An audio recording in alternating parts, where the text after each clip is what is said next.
There's 126 dogs here and Sugar's one of them. She's been here for almost 4 months, but some dogs have been here for close to a year. The incident report says the victim opened her car door to get out and noticed a man walking toward her, so she got back in her car. That's when she noticed the suspect was touching himself inappropriately.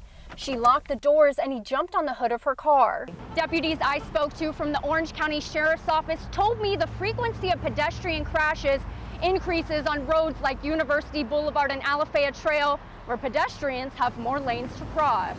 And I'm Cassidy Delamarter. At this point, investigators are still trying to figure out what happened moments before the deadly collision. And that's why I spoke to Orange County Chief Engineer Hazim El-Assar, who says they just started working on a unique pedestrian and driver-friendly app set to launch next year. Looking a little bit cooler, but coming up, I'll be telling you about how we have some rain coming in on Sunday, which is expected to actually make it warmer outside. This morning, police are searching for clues inside a murder victim's car after his body was found near the railroad tracks this weekend. Now, these lanes aren't expected to reopen until early Monday morning at 6 a.m.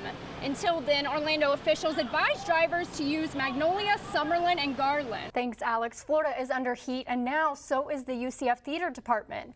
The production of The Hot Mikado is leaving many theater students in question of the program. Happiest Place on Earth just got happier for its cast members.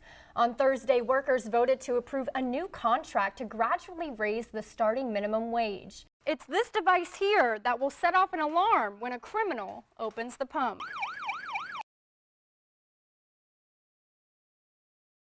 And cornered her, and she locked herself in the car. UCF Police and Seminole County Sheriff's Office are working together to find the man behind 3 sexual assaults in the UCF area. If we find this individual, he is going to jail and he will be facing serious criminal charges as a result of these deranged acts that he's committing. Officials just connected the 3 incidents after matching the lewd behavior and suspect description from each case. The first incident happened in 2015 in Garage D, then July of 2018 in Garage E, and just recently the third happened on the top floor of the parking garage at the Station Apartments near UCF.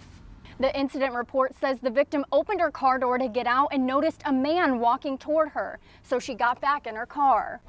That's when she noticed the suspect was touching himself inappropriately. She locked the doors and he jumped on the hood of her car.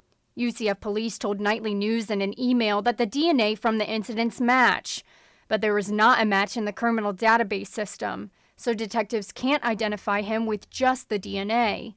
Now, officials believe the suspect's blue Hyundai may be the key in helping officers find him. If they think they know somebody who may be driving it, call Crime Line, call UCF police, call the Sheriff's Department, and let's get this person off the street. UCF Police Chief Carl Metzger wants students to call the police if they ever feel uncomfortable, no matter how big or small the circumstance. We will respond, we'll investigate, and we will keep this campus safe. Police reports say each victim plans to press charges if the suspect is identified and located. In Orlando, Cassidy Delamarter, UCF Nightly News. Sumter, South Carolina, after Hurricane Florence. Brevard County SPCA is one of the many shelters that rescued displaced animals after Hurricane Florence and Hurricane Michael. Executive Director of Brevard SPCA, Angie Fryer, says they're now operating at double their capacity. It is chaos usually, especially now because of the amount of animals that we have. We have over 400. According to data from the ASPCA, Hurricane Florence and Michael left thousands of animals displaced. Public Relations Coordinator Susan Nayer said they traveled to rescue animals after both hurricanes. Just last week we pulled 50 cats and 24 dogs from the Panhandle. Now Brevard SPCA has 442 animals, and this month is National Adopt a Shelter Dog Month. So Brevard SPCA lowered their adoption fees. Every dog over 30 pounds is only $10. We just like to promote that, shelter dogs are going to be the best ones you'll ever find. They know that you save them, they know that you've given them the love and the care and the devotion, and they're going to return that to you right back. There's 126 dogs here, and Sugar's one of them. She's been here for almost 4 months, but some dogs have been here for close to a year. They're not broken, they're not aggressive, there's nothing wrong with them. The only thing that's wrong with them is that they need a home. Brevard SPCA is a no-kill shelter, so for every dog adopted, another dog's life is saved because a spot is opened for them in the shelter. In Brevard County, Cassidy, Delamarter, UCF Nightly News.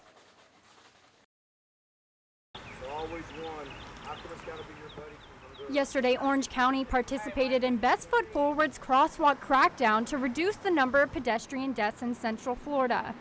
Best Foot Forward is a pedestrian safety program created by a group of nearly 15 different Central Florida officials in 2012. These crosswalk crackdowns are scheduled 4 times a year.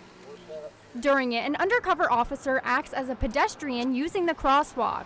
Drivers who fail to yield to the pedestrian will be pulled over by an officer waiting further down the road. They don't even pay attention. She wasn't even looking. I mean, it's just amazing the number of people that are just totally oblivious to the pedestrian crossing the roadway. Officials say the long-term goal is to increase the yield rate by 10% on roads like University Boulevard, where you can go over 40 miles per hour. 2017 is the deadliest year on record for pedestrians in Orange County. 60 pedestrians died, 30% more than in 2015. Master Deputy Michael Johnson says the danger rises with more traffic and more lanes. And you're taking your chance. Each lane you have to cross if you don't clear it, because you don't know if the driver in the third lane is seeing you.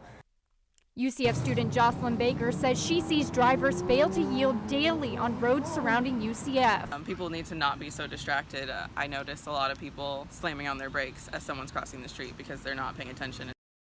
In Orlando, Cassidy, Delamarter, UCF Nightly News.